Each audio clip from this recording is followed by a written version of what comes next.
নমস্কার। আমি এনএসআইসি প্রগতির তরফ থেকে আজকে আপনাদের কাছে এসেছি।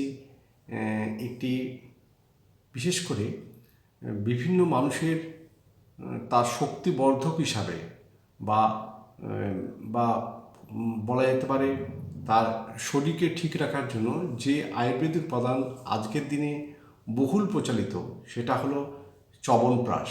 সাধারণত চ্যবনপ্রাশ একটা হার্বাল উপাদান বা ওষুধের মধ্যে পড়ে।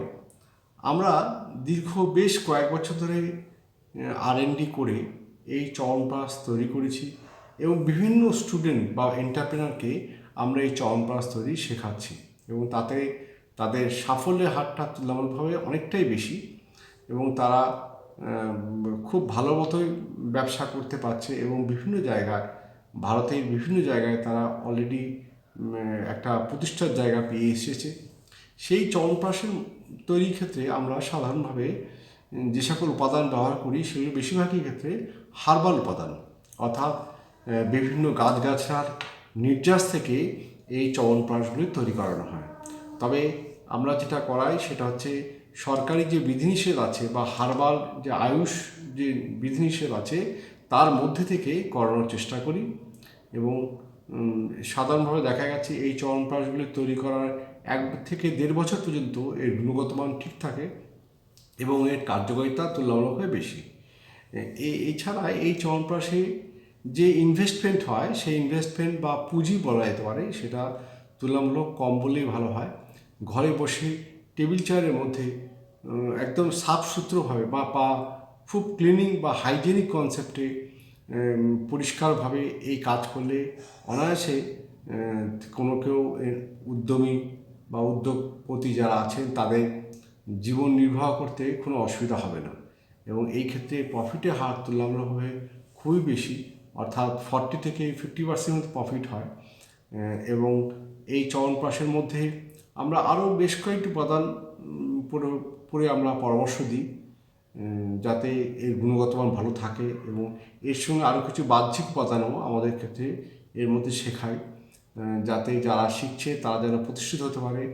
এই বিষয়টা মাথায় রেখেই আমরা চ্যবনপ্রাশ উপর বিশেষ করে জোর দিয়েছি। চ্যবনপ্রাশ সাধারণত আয়ুর্বেদিক বা হার্বালের মধ্যে পড়লেও আজকের দিনে সর্দি কাশি বা বিভিন্ন ক্ষেত্রে বলতে পারেন রোগ প্রতিরোধক ক্ষমতা বা একটা শক্তিবর্ধক হিসাবে এটার ব্যবহার হয়ে এসেছে এবং সেই ক্ষেত্রে আমরা বিভিন্ন ফ্লেভারে আমরা করি, যেমন ধরুন ম্যাঙ্গো ফ্লেভার, ফ্রুট ফ্লেভার বা ব্যানানা ফ্লেভার বা আপেল ফ্লেভার বা স্ট্রবেরি ফ্লেভার এই ধরনের বা চকলেট ফ্লেভার এই ধরনের প্রায় 5 থেকে 6 রকম ফ্লেভারে আমরা এটা করাই যাতে বেশি আকর্ষণীয় হয়। খাওয়ার প্রতি চ্যবনপ্রাশ খাওয়ার প্রতি একটা উদ্যোগ তৈরি হয়। সাধারণত মেডিকেটেড যে গন্ধগুলো বা ফ্লেভারগুলো থাকে সেটা আমরা করাই না তাতে এবং এর গুণগত মানও খুব ভালো থাকে, সেই বিষয়টা মাথায় রেখেই করাতে হয়। তবে এই ক্ষেত্রে চ্যবনপ্রাশ তৈরির ক্ষেত্রে খুব বেশি মেশিনপত্রের প্রয়োজন হয় না। যারা অলরেডি এই চ্যবনপ্রাশ করতে চাইছেন বা করেছেন, যদি কোনো অসুবিধা হচ্ছে তখন অবশ্যই আমাদের সঙ্গে যোগাযোগ করতে পারেন। আমরা নির্দিষ্ট পদ্ধতি অনুযায়ী এই চ্যবনপ্রাশ তৈরি শেখাচ্ছি বা পরামর্শ দিচ্ছি এবং এই ক্ষেত্রে ইনভেস্টমেন্টের জায়গাটা তুলনামূলকভাবে কম বললেই ভালো হয় এবং যে কোনো বয়সে এই চ্যবনপ্রাশ তৈরি করে মার্কেটিং করে অনায়াসে ব্যবসা প্রতিষ্ঠিত হতে পারে। দেখুন, আমাদের এই সংস্থা দীর্ঘ 44 বছরের সংস্থা, অর্থাৎ আগস্ট মাস এলেই আমাদের সংস্থা 43 থেকে 44 বছর পড়েছে। এই সংস্থার বিভিন্ন বিষয়ে ট্রেনিং দেওয়া হয়, বিভিন্ন এফএমসিজি প্রোডাক্ট বা অন্যান্য বিভিন্ন গুরুত্বপূর্ণ প্রোডাক্টগুলোর উপর ট্রেনিং দেওয়া হয় এবং পরামর্শ দেওয়া হয় এবং আমাদের সবচেয়ে আসল উপাদান হলো যেটা হচ্ছে ব্যবসা যখন শিখছেন, শেখা নিচ্ছেন বা ট্রেনিং নেওয়া হচ্ছে বা পরামর্শ নিচ্ছে, তারপর যখন ব্যবসা শুরু করছে তখন আমাদের আসল সাপোর্ট দেওয়া হয় যাতে কোনো এন্টারপ্রেনার বিভিন্ন বাধার সম্মুখীন যাতে না হয়, সেটা যেন সুচারুভাবে সে এগিয়ে যেতে পারে, তার জন্য আমাদের প্রতিষ্ঠান সর্বসম্মতভাবে উদ্যোগী হয়ে আছে। চ্যবনপ্রাশের ক্ষেত্রে আমরা যেটা বলি সাধারণভাবে যে সকল হার্বাল উপাদানগুলো ব্যবহার হয় সেগুলি কিছু নির্দিষ্ট মাপের অনুযায়ী করতে হয় এবং চবনপ্রাশের প্রথম যে সতর্কতা অবলম্বন করতে হবে সেটা যেন চবনপ্রাশ থেকে কোনো রকম যেন পোড়া গন্ধ না আসে, 1 নম্বর।